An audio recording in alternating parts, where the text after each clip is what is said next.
Greetings and welcome to this week's True Sky Sidereal Astrological Weather Report, also known as alchemical astronomy, as we are looking at the current authentic placements of the luminaries as they are in the visible sky, passing through the constellations known as the zodiac, creating alchemical energetic weather effects for us here on Earth. Now, you might be thinking, hey, wait a minute, isn't that just what regular astrology is? And I'm using regular because it's mainstream, but it's actually not regular. Regular astrology is sidereal. It is of the stars. Tropical astrology is not of the stars. Okay? It is a seasonal construct. The zodiac is affixed to the spring equinox, and it measures the same cycles, the movement from light to dark, and the seasonal changes on the Earth, the human psyche, basically everything that keeps us in the physical world. So if you are here to be a creature or a being in the physical world, but also evolving as a celestial entity, then this is the forecast for you. Stay tuned and welcome.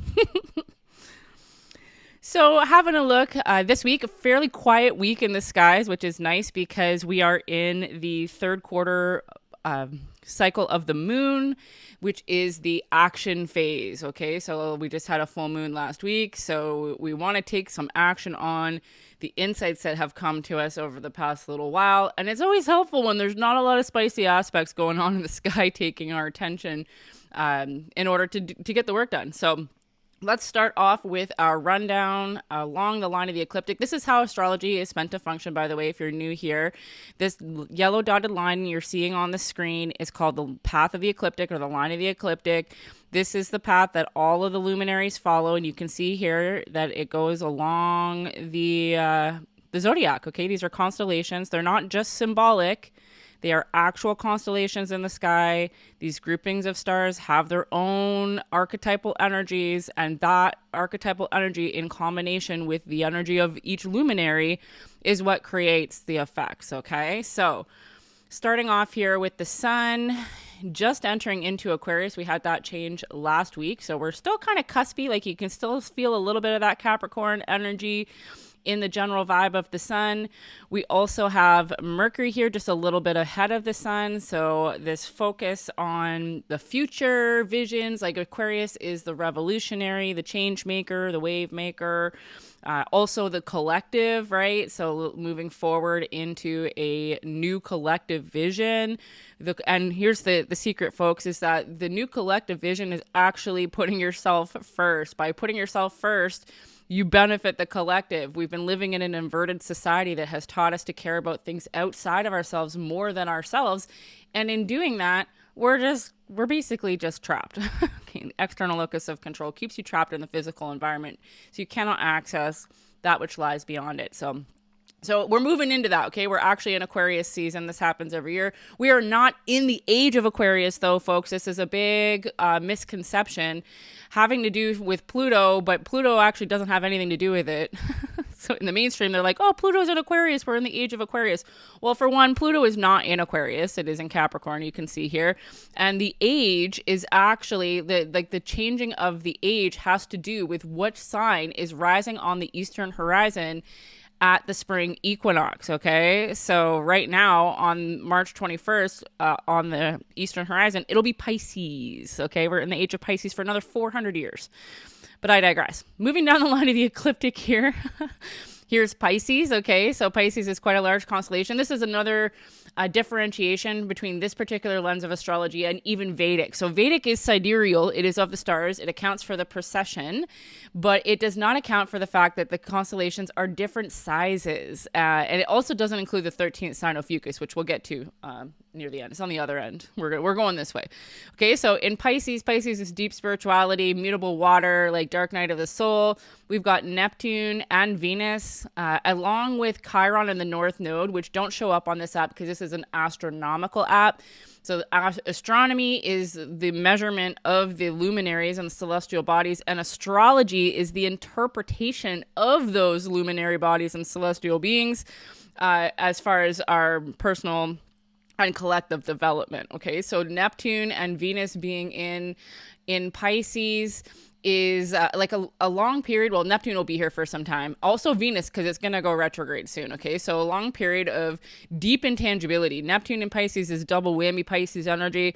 Venus is the planet of love, relationships, values. Okay. So we're really feeling, and then with Chiron, which is the wounded healer, and the North Node, which is our Dharma or our destiny, this is really giving like a very long period of the veil being thin and us being able to access the higher realms through the depths, right? Because everything's a paradox. You got to go down and through to get up. Moving down the line of the ecliptic, we can see here is Aries, very small little constellation, not much going on in Aries. And then Taurus, the bull, is quite large. We have Uranus and Jupiter here in Taurus. Again, this is another set of placements that aren't going to change anytime soon. They're outer planets. They were both retrograde for a period of time and went direct recently, last week Uranus and the week before Jupiter. So this is like shaking things up and the ability to expand in the physical world. Okay, so even just Pisces and Taurus together is like really giving the power of your ability to curate a brand new reality by inverting your locus of control, taking your power back from the external and putting it inside. In Gemini here, the next sign on the line of the ecliptic, we've got Mars. This is one of the only real things going on this week is that Mars is finishing its retrograde. It's been retrograde since early December. It started out in Cancer and is now in Gemini. So Mars is the planet of assertion, of the self, doing, basically proactivity, putting yourself out there. So if you've been feeling kind of like stalled or like you can't get any forward traction since December with as far as like your self-concept, what you're here to do, how you're here to express yourself, thinking about that from different angles in Gemini, but also when it was in Cancer, there was a lot of like spicy emotional energy attached to that, right? So like asserting yourself in the context of having your needs met, like how can you meet your own needs kind of vibes has been going on since early December, and we will be seeing the end of that at the end of this week. Here we have Leo. Come on, Leo. Where are you? There you are, the little line. It's kind of hard to see them on the horizon. This app is called Night Sky, by the way, if you're curious. I like this one because of the visuals. There's a lot of different ones you can use, though. And then here's Virgo, another huge constellation. The moon is in Virgo right now and will be in Virgo for the next couple days because it is huge. The moon is a luminary that affects us the most. It's the closest to us. So we'll cover that when I do the run through. There's Libra. And here we have our friend Ophiuchus, the 13th zodiac sign, the serpent bearer, thought of hidden wisdom, sharing the sky with Scorpio. Ophiuchus is right over the galactic center, which is a black hole and essentially the womb of our universe, the receptive vacuum energy that births everything. So Scorpio and Ophiuchus created death and rebirth portal in the 8th house. This particular lens of astrology, even though there's 13 signs, it still uses 12 houses because the houses actually encapsulate your human life. Okay. The 12 zodiac, like I said, goes around in a circle, representing the cycles of the hero's journey of life on Earth, essentially. So we have that going on, but then there's the greater celestial cycles beyond that as well, that add a layer of nuance to your spiritual development. And then we have Sagittarius, the archer, before we return back here to where we started. Here in Capricorn and Aquarius. Alrighty, well, let's get into the weekly transits and aspects. Not a whole lot going on this week, which is a nice reprieve because we have been through it lately. Starting off with the moon transits. The moon is a luminary that affects us the most closely, I would say. It has the largest impact on our day-to-day. It is the closest to us. It moves through the sky 13 degrees every day. So it is moving through constellations every 1 to 3 days. And the moon is a direct reflection of our emotional experience here on Earth. It acts like a magnet to pull things up to the surface for us. Emotions are our energy in motion. Okay, so the moon activates our energy in motion in order to transmute that shit send the density to the moon and evolve into lighter, spacious beings under fewer laws. Okay, so the moon right now, as you saw in the rundown, is currently in Virgo. Okay, so this is like that refinement energy, that is meticulous organization and making things better. It's also focused on like your health and your body and your environment, even. So you might be feeling that sort of way today and tomorrow. We have then on Wednesday and then into the early part of Thursday, the moon will be in Libra. So that kind of balanced, egalitarian energy. Thursday, early Thursday, and into Friday, we have the moon in Scorpio, that depth, that deep water, the fixed water, the death portal, the surrender, right? Like what's hidden, what's underneath, the intensity. So Thursday and into Friday's potential for some deeper feels. We also that day have a square between Mercury and Jupiter, which we'll get to. But to finish up the moon here, early Friday and into Saturday. So a lot of splits. Like it's not like it changes day to day, right? Sometimes it's partway through the day that it changes. So you can feel this evolution of the moon's effects throughout the day, changing if you're sensitive and attuned to it. So early Friday and into Saturday, it will be in Ophiuchus, which is the serpent bearer, that of hidden wisdom. Ophiuchus is like the rebirth part of the death and rebirth portal. It's ruled by Chiron. The element is the ethers, right? So it's the choice point, the pattern interrupt in the zodiac. So when we have the moon in Ophiuchus, it really is an opportunity to be reborn through your feelings, right? Surrendering to the emotions in Scorpio and then being reborn through Ophiuchus by healing, right? Healing and letting go really is the key. That is what all healing really is letting go of density, FYI. So then late Sat into Sunday, then the moon will be in Sagittarius. So it's like one day each, basically, through these smaller constellations, right? Because the moon moves every day 13 degrees. 13 degrees every day. Wow. Like, why is that backwards? Oh, because sometimes I'm verbally dyslexic. That's why. And I prefer to leave it in than to fiddle around with editing it out. So anywho, there's the moon transits. As for other aspects this week, there's not a lot going on. As I mentioned, on Thursday, we will have a square between Mercury and Jupiter. So Mercury is in Aquarius. Mercury is a planet of transmission, communication, and how we think. And it is now in Aquarius, okay? So forward thinking differently, thinking outside of the box, thinking about the collective, thinking about how you can benefit the collective by taking care of yourself. Just new ways of thinking, outside of the box thinking, detached thinking, non-emotional type of thinking in Aquarian kind of energy, okay? And then that squaring Jupiter. So square can always it can go kind of over and under. It can be like a harsh energy, or it can be not so much. So depending on where you're at, you might feel this exaggerated or like understated. Jupiter is direct in Taurus, right? So what I'm getting from this is like thinking differently will create changes in your physical world. Okay, does that sound familiar? Maybe it's just one of the foundational tenets of reality creation, right? But like, it's so challenging because the physical world moves slower, right? So it's like really dedicating yourself to thinking differently consistently and having patience and making space to see the changes show up in your physical realm. Now, there might also be a bit of a clash here. As I said, with a square, it can get kind of spicy from time to time. So you might feel like this is impossible. You might feel like I'm never going to be able to change. And if that's the case, if you really believe that, it's true. So my suggestion would be to think differently. And this involves inverting your locus of control, okay? So we're taught to think based on what is outside of us and using our circumstances to dictate how we feel and how we think about things. But in actuality, the secret is that it's the other way around, folks. How you feel and what you think internally actually creates your reality. So when you're looking at what's outside of you and you're allowing that to determine how you feel, you're just getting yourself trapped in a never-ending cycle of creating the same thing over and over. You're basically eating your past and shitting it into the future. So I would recommend doing something different. And then in other aspects this week, really, we just have on Sunday, Mars is going to begin its station direct. Okay, that takes about a week for it to stop the retrograde and start moving forward again.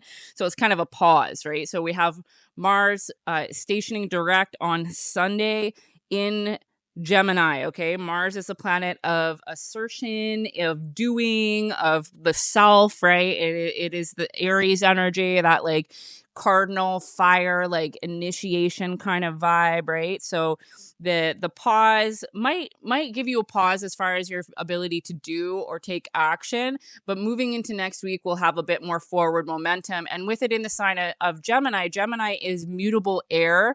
It is thinking about things from different angles. It is knowledge. It's seeking knowledge. It's looking at things from different perspectives. Okay, so using this pause to really consider how you're asserting yourself. How are you showing up in the world? How are you being productive? Like, are you giving yourself space to rest? Are you doing all the time? Like, is there something that you can do differently?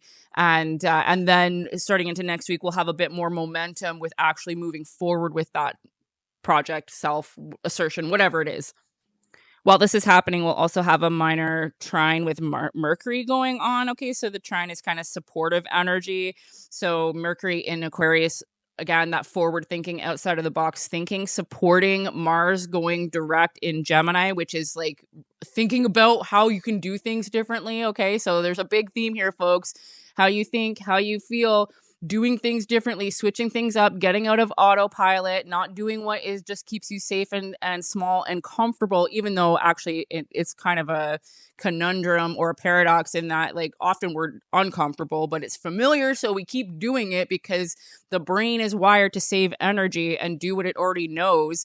So if you're living from your mind in the external locus of control, if you're constantly in fight or flight, it's going to be challenging to think differently. But the energetic weather, like the alchemical energetic weather that's hitting us right now, is pushing us to think differently. So I suggest making some space for yourself to do so. We are also in the third quarter phase of the moon, so this is our action phase. This is the time for us to take the insights from the full moon last week and implement them. Okay, so we're finishing up the lunar cycle that started almost 3 weeks ago, third quarter of the moon, in Capricorn. Okay, so remember that the last new moon was all about setting up heart-centered structures, being your own dad, taking care of business, patience, the value of hard work, right? But from a heart-centered way of being. So that was the beginning of the last new moon. We're finishing up that cycle. So now taking action, making a plan, actually putting the plan into action in some way, shape, or form. So what is one small thing you can do to move yourself into a more heart-centered, structured, responsible, slow and steady, valuing hard work kind of way? And that's it for this week, folks. So, really, the sum of what I'm getting here is thinking and being differently in the face of the comfort of familiarity, right? Make space for yourself, go within, understand, understand rather, that the reality that is outside of you is a direct correlation to your internal landscape. And even though it doesn't feel like that, it freaking is. And the more that you can turn your power of control, your locus of control from the outside to the inside, the more you will calm your body down, calm that nervous system down, and then you actually can think and do differently because you are more resourced and able to. So that's it for this week, folks. If you like this sort of content, you know what to do. Go ahead and engage with this video in every way that you can. Leave me a comment with your favorite magical emoji or a few words because that helps the algorithm to get this information out there. And if you are keen to find community with other people who are interested in this sort of stuff, please stay tuned as I am just about to release my brand new Bright Lights Collective. It will have a variety of options from free to very low ticket offerings in order to connect you with others who are on this path, because it's not just about the information. Like, the information age is over. You don't need more information. You actually need to integrate this, and the best way to integrate things is within community. So if you're keen to get on the list for that, go ahead and why don't you comment the burning heart emoji and then send me a DM with your email address, and we'll get you on the list. And if you're still listening to this, you're an OG and I love you. Thank you so much for being here. Your presence, it means the world to me, and I will see you in the next one.